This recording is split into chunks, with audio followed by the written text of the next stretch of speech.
are great movies, but the thing is, you know, comedians sometimes look at movies, you know, like you know, I like dramas. I mean, I like to be moved. I think that humor and emotion are really good together, and this is why I bring this up, but because I know so many people, you know, comics, almost all of them suffer from depression.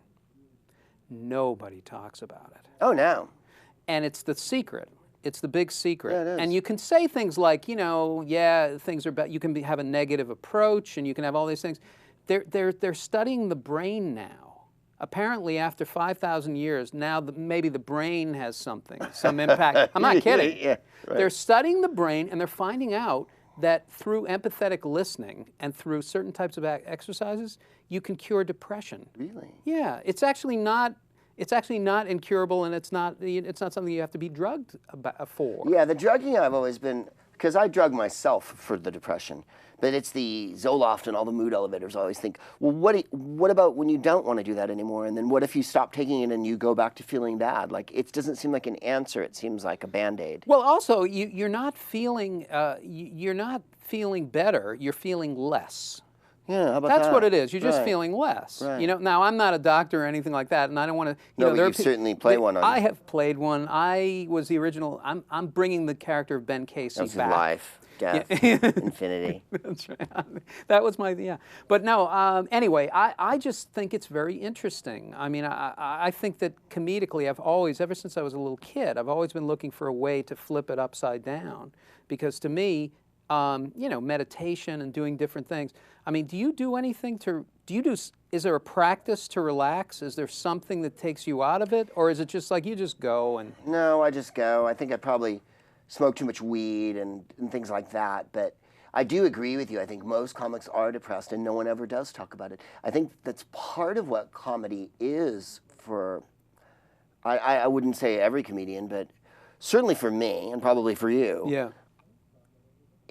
What did Louis Armstrong said about, they asked him about smoking dope, because he smoked dope every day. Right. And they said, why do you do that? You're a genius. And he went, it helps with the blues.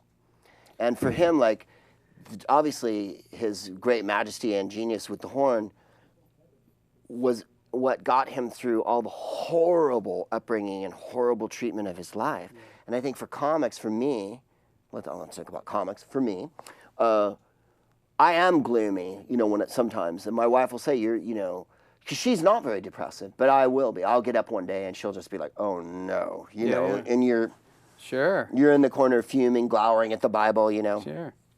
And so stand-up always makes me feel better in that regard.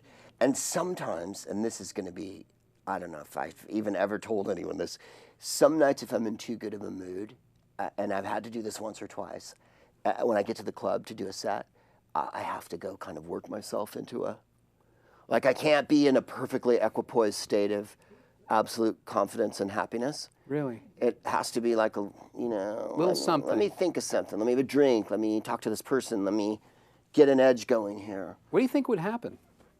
If I didn't? Yeah. Well, I've done it the other way too, and I think nothing does happen. It's more of like a psychological barrier you set up for, or I set up for myself. Yeah. That I have to get over. There's other times when I go on and I am perfectly together, and I think this is exactly what I want to do tonight, and then you try to do it, because that's what comedy is, right? It's a conjuring trick. It's a contest between you and the audience, how well you're able to conjure exactly what it is you want to conjure, and how well they're buying that, and then at the end of it, did you think you did it? Because sometimes you'll go on and they go, I loved it, it was so great tonight. And you think, I missed it here, I missed it here, I missed it here. Because you're thinking about that part of it. Sure. But I think that always the part that lifts my spirits as a depressive comedian is connecting. Right, that's the way you connect. That's the human, that's your community at that time. Obviously I want to browbeat the audience and dominate them with my enormous dick and all that stuff that I do on stage. But really I want to connect with them. And that's why if they don't laugh at everything I say, I give them hell. And if they don't get every idea, I make them know. Yeah. Because I really think that they should, I want to connect with them so much that I'm willing to kind of beat them up and beat myself up to do it. Interesting. If that makes any sense. It does. I understand. Yeah. It does. It's interesting. You've been watching This Week in Comedy. To watch the full episode, click here. To check out some other shows from This Week In, click here.